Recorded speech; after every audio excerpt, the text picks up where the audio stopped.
उन्होंने बड़े खुश हुए, चादर कंधे पे ली, कमरे में इधर टहले, नमाज का वक्त हुआ, कहने लगे ना ना अब नमाज नहीं पढ़नी, पहले वुजू करके फिर आंख बंद करूं, कहीं हो सकता है फिर आका की बारगाह में चला जाऊं। सुभान अल्लाह। आदमी को नशा होता है, नशई सब होते हैं, कोई नशा इश्क का होता है, कोई कुरान का नशा होता है किसी को, और किसी को रूहानियत का जिक्र का नशा होता है, और शरफुद्दीन को हुजूर के दीदार का नशा होता है। फरमाते मैंने फिर आंख बंद की, लेकिन वो तो वक्त गया, फिर नींद नहीं आई तो फिर उठे, नफल शुरू की, नमाज पढ़ी, नमाज के बाद सुबह का वक्त हुआ, नमाज के लिए आए, मस्जिद में आए, जब शरफुद्दीन को देखा इधर वो शरफुद्दीन तो बीमार था, बिल्कुल खत्म, सब उनको आंखें फाड़ कर देख रहे थे। शरफुद्दीन ने नमाज पढ़ी, नमाज के बाद चादर ली हुई थी, चादर ले जाने के बाद जब नमाज से फारिग हुए, उधर से एक बुजुर्ग आ रहे थे, उन्होंने कहा अस्सलाम वालेकुम शरफुद्दीन, मैंने कहा वालेकुम अस्सलाम, मैंने कहा शरफुद्दीन वो कसीदा तो जरा मुझे लिख कर दो। कसीदा? कौन सा कसीदा? कैसा कसीदा? मैंने कहा कौन सा कसीदा? जो रात में आका को सुना रहे थे, वो कसीदा मुझे लिख कर दो। वो कहते मैं हैरान हो गया कि आपको कैसे पता है? कहा कि मैं उस महफिल में था जब हुजूर को तो कसीदा सुना रहा। अल्लाह अकबर। वहाँ मालूम ये होता है जब वहाँ महफिल लगती है तो वहाँ भी खास लोग जाते हैं, है ना, उनकी पता कौन जानता है होते।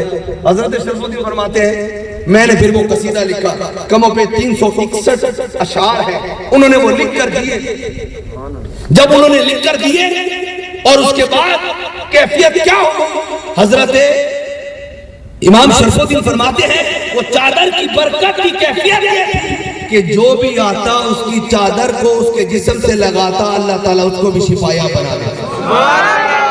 उस वक्त एक वजीर आजम थे, वो नबी न थे, यानी ये भी आपके नॉलेज में होते हैं, वजीर आजम पहले नबी ने भी हुआ करते थे, पैसे इधर उधर नहीं करना पड़ते थे, या तो वजीर आजम बड़ा इंटेलिजेंट हो, ताकतवर हो, किधर पैसा किधर करना है, किसको कितना देना है, उसको इतना देना है, किसका माल बैलेंस कितना होना, लेकिन वो वजीर आजम नबी ना थे, वो रात में सोए हुए थे, सोते किसी ने गैब से आवाज दी है कि वजीर आजम अगर आंखों की बिनाई चाहता है तो शरफुद्दीन के पास जा, उसको कहे कि वो कसीदा सुनाओ, और वो कसीदा जो लिखा है वो आंखों से लगाओ, अल्लाह तुझे बिनाई अता फरमाए।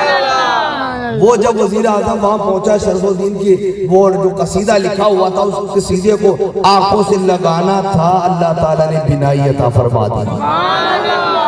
वो जब बीमार हो जाए, जब आप भी बीमार हो जाए, अस्पताल ला इलाज कर दे, डॉक्टर ला इलाज कर दे, इन्हें पीरा बोलना जाया करो जोड़े दूधे कर देने के जोड़े खल लाने के बकरा ले आओ तो फलाना ले आओ, वो कहता बंदा तो नहीं मरण दे डॉक्टर, तो ये लोग अल्लाह ने बोलो अल्लाह ताला चंगे दे मथे लावे, चंगे पीरा दे मथे लाए ताकि ये ना होवे कि बंदा अगे पहले मुक्या होता है फिर होरे मका देंदे ने, लेकिन कोई रास्ता ना मिले, उसका ये एक हल है कि रात हो सब सो जाए, तुम बिस्तर पर न सो और खुशबू लगाओ, मुसल्ले पर खड़े हो जाओ, खुदा की कसम मैं चैलेंज करता हूँ कि 3 दिन तक तुम नबी की बारगाह में दुरूद व सलाम पढ़ते रहो, कमली वाला जरूर दीदार से नवाजेगा।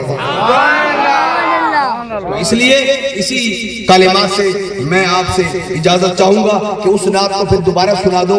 ईद नबवी का ज़माना कंप्लीट इसलिए पढ़ा रहा हूं, ईद नबवी का ज़माना आ गया, लब पे खुशियों का तराना आ गया, अहले सुन्नत है बुलंद, नजद को गर्दन झुकाना आ गया। लेकिन शायर ने तो इस तरह लिखा है, परचम तौहीद है बुलंद, कुफ्र को गर्दन झुकाना आ गया। मैं आख्या तू अपना इश्क पढ़, मैं कायदा पढ़ागा, परचम अहले सुन्नत है बुलंद, नजद को गर्दन झुकाना आ गया, ईद नबवी का